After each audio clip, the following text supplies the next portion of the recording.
تعال من هنا.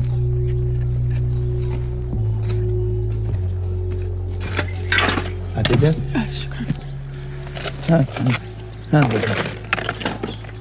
Under here. شايف العمود هذا؟ في عمود منه تحت هنا كانت البنت.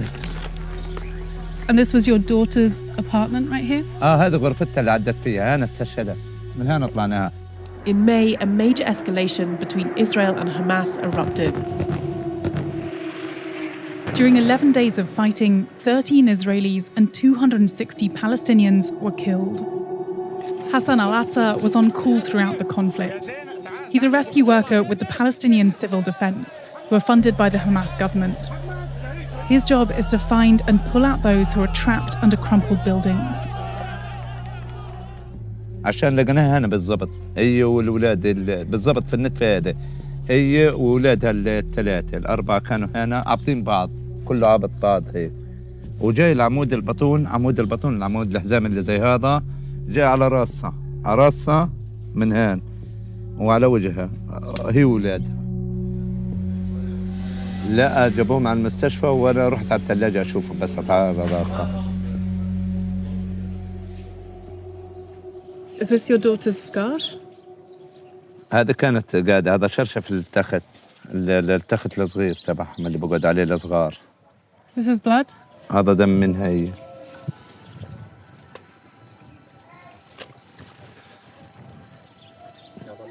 عندي صورة للبنت هيها، معي صورة إلها هي ولادها.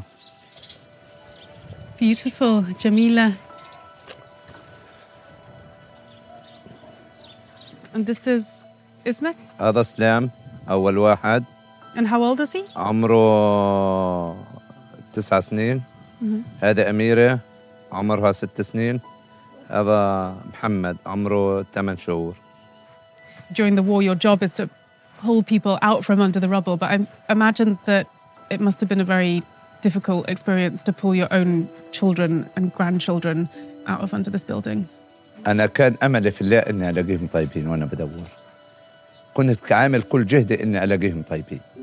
ويما لقيتهم مستشهدين قلت خلاص أنت اللي أعطيتني إياهم وأنت اللي أخذتهم. هو الأمر صعب مش سهل. أنا من يوم ما صارت القصة لليوم أنا ببكيش على الكاميرا ولا قدام الناس. لكن يما بكون لحالي ببطلش بكى. It seems like a lot of the other buildings around here are still intact. Why is it that the Israeli Defense Forces was targeting this building specifically? Were there any Palestinian militants, any Hamas members, any Islamic Jihad members in this building? لا أنا البيت ما فيش كلهم مدنيين ما لهمش في التنظيمات من مرة. Civilians in this region find themselves trapped between two bitter forces, Israel and the Palestinian militant group Hamas. In this most recent escalation, Hamas began firing thousands of rockets into Israeli territory, following Israel's efforts to forcibly evict Palestinian families from Sheikh Jarrah, a neighborhood in East Jerusalem.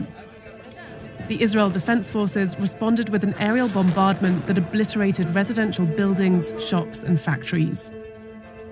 Most Palestinians living in Gaza are unable to leave because of the strict blockade on goods and people. Vice News spent months securing access to both sides in an attempt to understand the military players involved in a conflict that has angered and rallied people around the world. In the middle of the night, Hamas's military wing, the Al-Qassam Brigades, took us to an undisclosed location and asked us to disguise the voices of certain Hamas members. These guys are extremely concerned about security and us not knowing where we're going, so they're going to be blindfolding me and taking us to the next spot. Assalamu alaikum. Assalamu alaikum.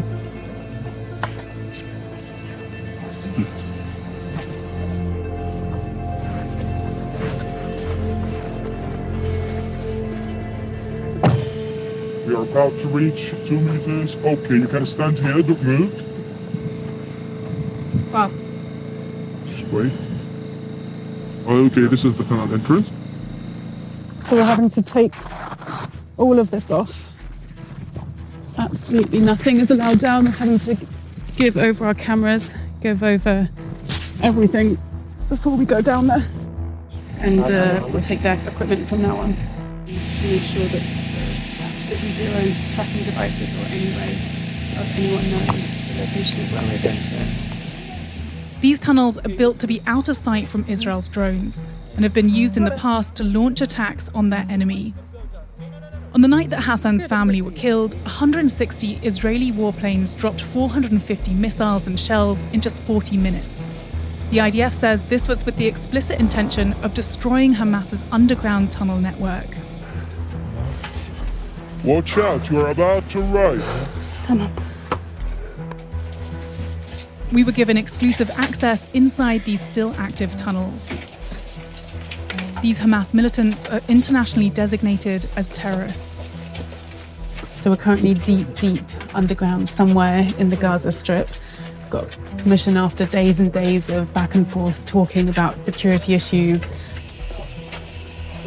So they have finally let us down here because they're keen to show that despite the fact that Israel says that they've destroyed over 60 miles of these tunnels, that they're still going strong.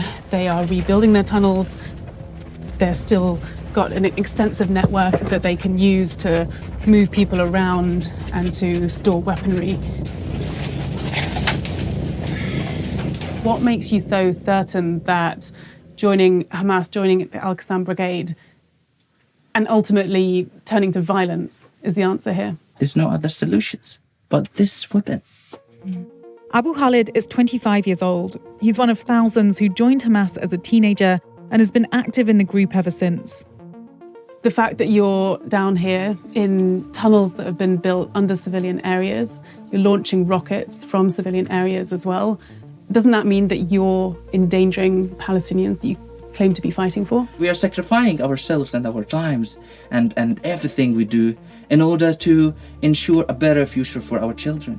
But are you also not sacrificing the civilians that are directly above you? Of course, we don't want them to get killed or to get targeted, but this is the only choice we have. This is what we can do, and they are supporting us. You can go to the sea, you can go to the air, you can go to anywhere. So that's why we are building tunnels. This is the only mean which is possible for Al-Qassam brigades. Over 250 Palestinians are dead after this just 11 days. 13 Israelis are dead. This is just one of so many escalations over the last few years, and it's only a matter of time before the next one. Okay. What is any of this really achieving? The one who started this war, not Hamas or not the Palestinians, but the Israeli occupation. And But you guys fired the first rockets. Who said that? We warned them. We tell them not to storm our holy land. We're talking about a holy site for Muslims. It doesn't mean that the first rocket was launched from Gaza mean that we started the war. The first aggression is the occupation. They stormed our home. So it will keep going unless the Israelis stop their occupying for our lands. These men saw the occupation of their land and the raid of Jerusalem's Al-Aqsa Mosque by Israeli police as justification for what came next. But the Israelis see Hamas's unsparing use of rockets as a direct threat to their national security. We met the man in charge of the Israeli Air Force, which ran their side of the battle from the skies. This is the first time that Major General Amakin Norkin has spoken with international media. The distance between Beersheba to Gaza is 40 kilometers. So the nearest base to Gaza is 40 kilometers? Yes, in a minute you can see the border of Gaza Strip. This is Gaza. It's 5 minutes flight, F-16. Wow. So it's very thin. Now you can see better Tel Aviv. Over there. Oh, Tel Aviv is here. Yeah, I see. and Jerusalem is over there. Okay, so everything is very, very close. And hundreds of thousands of citizens living under threat. 24/7 threat. How many times over the 11 days of conflict did you fly towards Gaza? Oh, thousands. Thousands. Yes. Wow.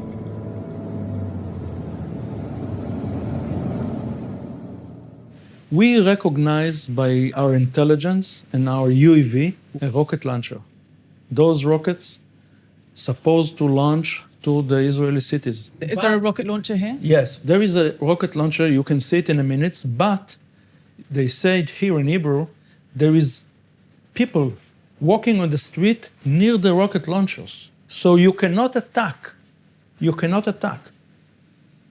There is no other military, there is no other air force all around the world that use such a methods like I present to you by calling the enemy and ask them, please get out from your house because your house is a target.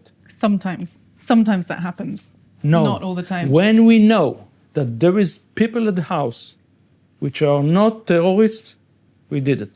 And we did it thousands of times, not once or two, thousands of times. I mean, Hamas obviously fired over 4,000 rockets, and your military was thankfully able to intercept most of them. You have fighter jets, you have air-to-air missiles, you have air-to-land missiles, you have drones yourself. The Israeli Defense Forces have killed 20 times the number of Israelis who have been killed.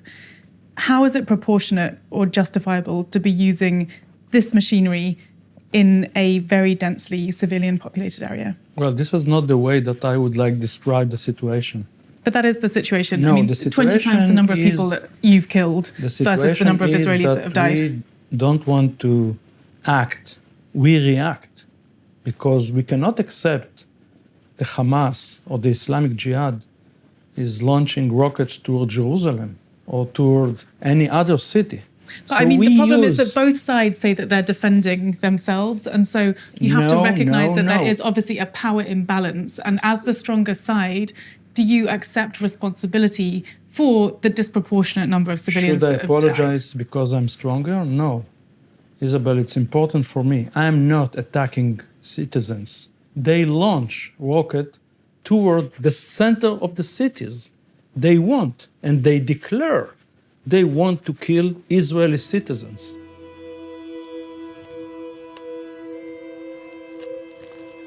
Under international humanitarian law, warring parties can only target military objectives and must take all precautions to minimize harm to civilians, something both sides stress they do. But that's not true.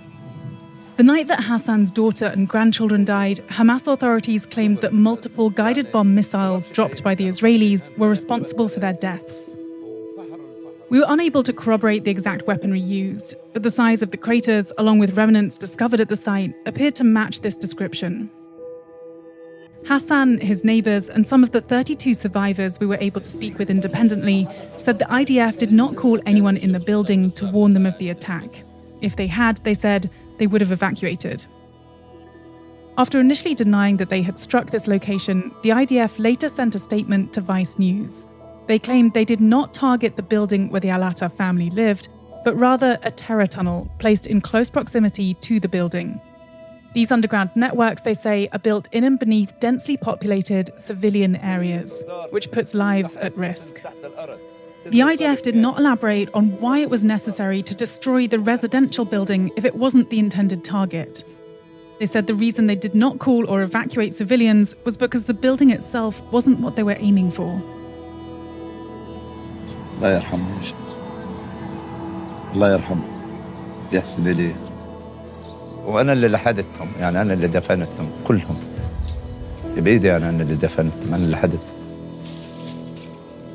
ضيع البهجة ضيع الفرحة على ناس كثير مش علينا إحنا لحالنا الله يكون بعون كل إنسان على حمله لأن الأمر العقل ما بيستوعبوش يعني أنا بنت وولادي إيش ذنبهم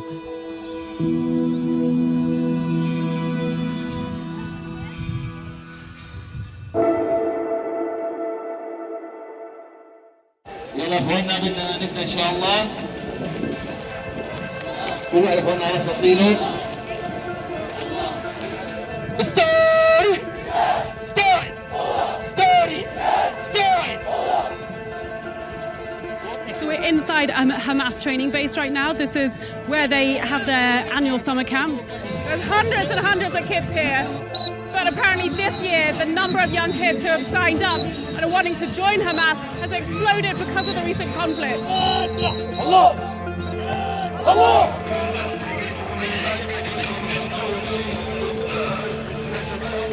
Some of these kids are as young as 15. They come here to get fitness training, military training.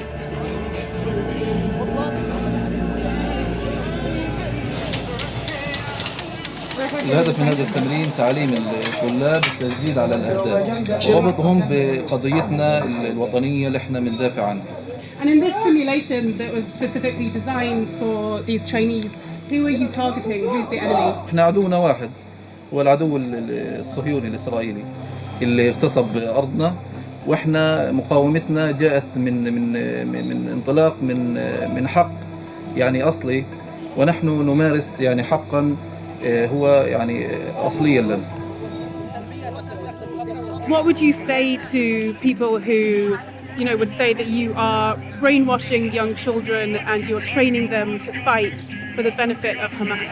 احنا يعني لا نغصب الطلاب ولا نجبرهم على التسجيل في هذه المخيمات.